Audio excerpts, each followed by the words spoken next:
मेरे बेटे की शादी मैंने मुश्किल से की। वो एक लड़की से प्यार करता था, लेकिन मैं नहीं चाहती थी कि उसकी शादी उसी से हो। मैंने उसे बहुत समझाया और उसकी शादी गांव की एक सीधी सादी लड़की से करवा दी।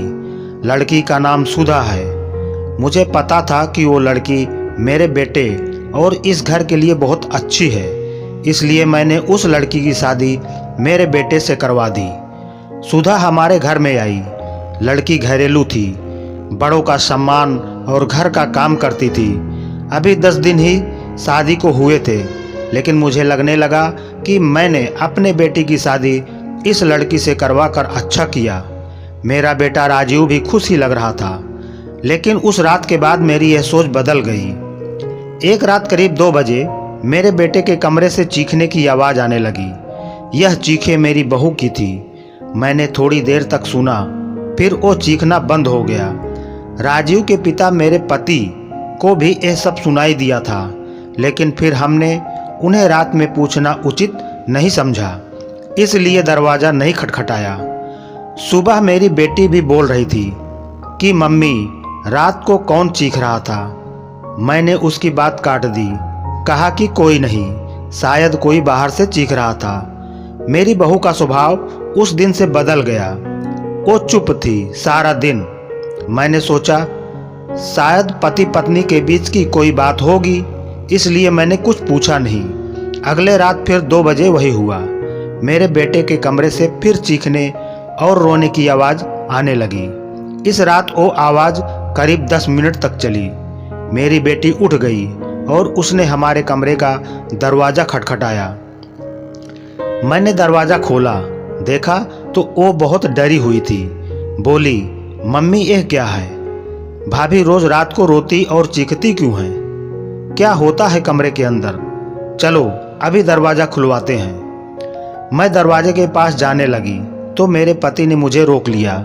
कहा कि रुको, अभी मत करो, कल सुबह दोनों से बात करते हैं। उस रात को मेरा सोना मुश्किल हो गया था। सुबह मेरी बहू जल्दी से उठकर घर के काम में लग गई। मैं सुबह अपने बेटे के कमरे में गई। उससे पूछा, क्या बात है, रात को बहू रोती क्यों है? उसका चेहरा पूरा उतरा हुआ था। बोला, कुछ नहीं। उसकी बातों से और आंखों से साफ दिखाई दे रहा था कि वो कुछ छिपा रहा है। उन्होंने भी उससे पूछा, लेकिन वो कुछ नहीं बोलकर घर से बाहर चला गया। मैंने मेरी बहू से पूछा, वो कुछ काम कर रही थी। उसको देखकर ही ऐसा लग रहा था कि जैसे रात में ठीक से सोई नहीं है। आंखें साफ बता रही थी। मैंने उसे पूछा, क्या हुआ, तुम रात को रो क्यों रही थी? वो बोली, रो रही थी? कब? नहीं, मैं तो सो रही थी और मुझे तो कोई आवाज़ नहीं आई। आप क्या बात कर रही हैं? उस कमरे में ऐसा क्या हो रहा था? यह बात या तो मेरी बहू जानती थी या बेटा, लेकिन दोनों ही कुछ नहीं बता रहे थे। पर दोनों के चेहरे से साफ पता चल रहा था कि कुछ है जो यह दोनों छिपा रहे हैं, लेकिन क्या? अब जब भी रात आती मुझे नींद ही नहीं आती, क्योंकि आधी रात को फिर वही होता। बहू जोर से चीखती और रोती। मेरे मन में कई सवाल थे, क्या होता है उस कमरे में? फिर एक रात करीब 2 बजे मेरे घर में वो हुआ जो मैंने सोचा भी नहीं था। मेरी बहू रात को कमरे से बाहर आ गई। उसके कपड़े कहीं भी जा रहे थे। उसे कुछ होश ही नहीं था। बाल खुले थे और वो घर के चौक में आकर बैठ गई। जोर से चीखने और रोने लगी। हम सभी घर वाले बाहर आ गए। मेरा बेटा भी कमरे से डरा हुआ बाहर आया। बहू की ऐसी हालत देखकर हम सब ही डर गए थे। मैंने मेरे बेटे से पूछा कि यह क्या है? वो बोला, बस माँ, देख लो, यह रोज रात 2 बजे ऐसा ही किया करती है। मैं आप लोगों को क्या बताता। सुबह जब उसे पूछता हूँ तो उसे कुछ याद ही नहीं रहता है। बोलती है, मैंने तो कुछ नहीं किया। बहू जब थोड़ी देर बाद शांत हुई तो मेरा बेटा उसे कमरे में ले गया और सुला दिया। मैं सोच रही थी कि यह क्या है। मैंने मेरे बेटे को कहा कि तू उसे उसके घर छोड़ाना, सुबह मैं उसकी माँ से बात करूँगी। सुबह होते ही मेरा बेटा उसे कुछ बहाना करके उसके घर छोड़ आया। मैंने उसकी माँ से बात की। उसकी माँ ने कहा कि यह क्या बोल रहे हो, मेरी बेटी बिल्कुल ऐसा नहीं करती है। मैंने जो सोचकर राजीव की शादी उससे की थी वैसा हो नहीं सका। बहू को छोड़े अब 20 दिन हो गए थे। इस दौरान उसके घर से फ़ोन आता रहा, लेकिन मैं टालती रही। मेरा बेटा भी कह रहा था कि मेरे वो दिन कैसे निकले हैं मैं ही जानता हूँ, मैं उसे वापस नहीं ला सकता।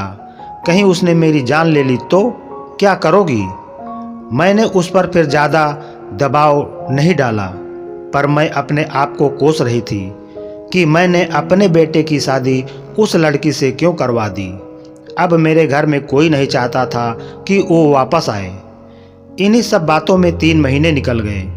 फिर एक दिन अचानक ही मेरी बहू अपने सामान के साथ वापस मेरे घर आ गई।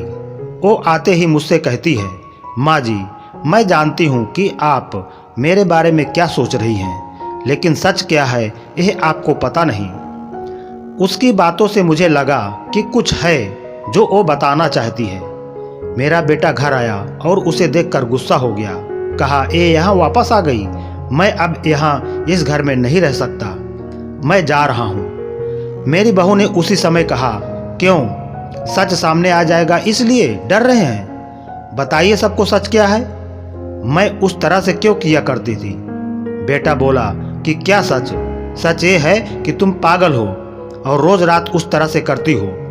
बहू बोली कि माँ जी, आज अगर सबसे ज़्यादा दुखी और परेशान है तो वो और कोई नहीं, मैं हूँ। मैंने अपने पति की बात मानी, उन पर विश्वास किया। मैंने कहा, तुम क्या कहना चाहती हो? फिर मेरी बहू ने जो बताया उसे सुनकर मेरे पैरों तले जमीन खिसक गई। वो बोली कि आपके बेटे ने मुझे पहली रात से यह नाटक करने को कहा था, लेकिन मैंने नहीं माना। वो कहते हैं कि हम दोनों अलग बड़े शहर में जाकर रहेंगे। उनको कहा, अगर ऐसे मेरे घर वाले मुझे नहीं छोड़ेंगे, लेकिन तुम इस तरह का नाटक करोगी तो वो डर जाएंगे और फिर हम अलग रहेंगे। पहले मैंने बोला कि यहाँ सबके साथ अच्छा है, लेकिन फिर जब वो मुझसे बात नहीं करते थे तो मुझे उनकी बात माननी पड़ी। और फिर मैंने जब सब नाटक किया तो इन्होंने मुझे घर छोड़ दिया। मुझे आप सभी की नज़रों में पागल और ना जाने क्या साबित कर दिया। उसके बाद मेरा फ़ोन भी नहीं उठा रहे हैं। मैं उनका वहाँ मेरे घर इंतज़ार कर रही, लेकिन वो नहीं आए। मैं समझ गई कि उन्होंने मुझे बेवकूफ़ बनाया है, मुझसे झूठ बोला है, यह मुझे अपनी ज़िंदगी से भगाना चाहते थे। मैं इस बात को समझ गई। अब मैं खुद ही इनसे दूर चली जाऊंगी, लेकिन मैं चाहती थी कि सच आप सभी के सामने आ जाए। मुझे बहू की बातों पर पूरा विश्वास हो गया था। मेरा बेटा बोला, तुम्हें इसे रखना है तो रखो, मेरी शादी तुमने उससे नहीं होने दी जिससे मैं चाहता था, और इस गांव की लड़की से करवा दी। मैं चाहता था कि यह भी यहाँ से चली जाए। तुम परेशान हो, सोचो कि यह मैंने क्या किया। अब भी मैं इसे अपनी पत्नी नहीं मानता। मैंने मेरे बेटे को यहाँ की कहा कि बेटा, तुझे इस घर में रहना है या नहीं, इसका फैसला तू कर ले। मेरी बहू इस घर में ही रहेगी, और जो इसे इसका हक और इज्जत नहीं देगा वो इस घर में नहीं रह सकता। तू इस तरह की साजिश कर सकता है, वो भी सिर्फ अपनी माँ से बदला लेने के लिए। एक भोली लड़की को कुछ भी करने को कह सकता है। पर बेटा, जरा तू सोच, तूने इसे जो करने को कहा इसने किया। अपने बारे में और किसी के बारे में कुछ नहीं सोचा, सिर्फ तेरा सोचा। सोच, ऐसी पत्नी कहाँ मिलेगी। तू बहुत बड़ा अभागा है जो इस लड़की को छोड़ेगा। मैं तो बहुत खुश थी। मैंने अपने बेटे के लिए हीरा चुना था, लेकिन शायद मेरा बेटा ही उसके लायक नहीं था। मैंने मेरी बहू को प्यार से गले लगाया। मेरा बेटा भी कहीं नहीं गया। थोड़े समय तक जरूर नाराज रहा, लेकिन मुझे पता था उस लड़की से कोई प्यार किए बिना कैसे रह सकता था। आखिर धीरे धीरे सब ठीक होने लगा। तो दोस्तों, हमारी ये कहानी आपको अच्छी लगी हो तो एक लाइक करके वीडियो को शेयर करें, और इसी तरह की कहानी सुनने के लिए हमारे चैनल को सब्सक्राइब करें। धन्यवाद।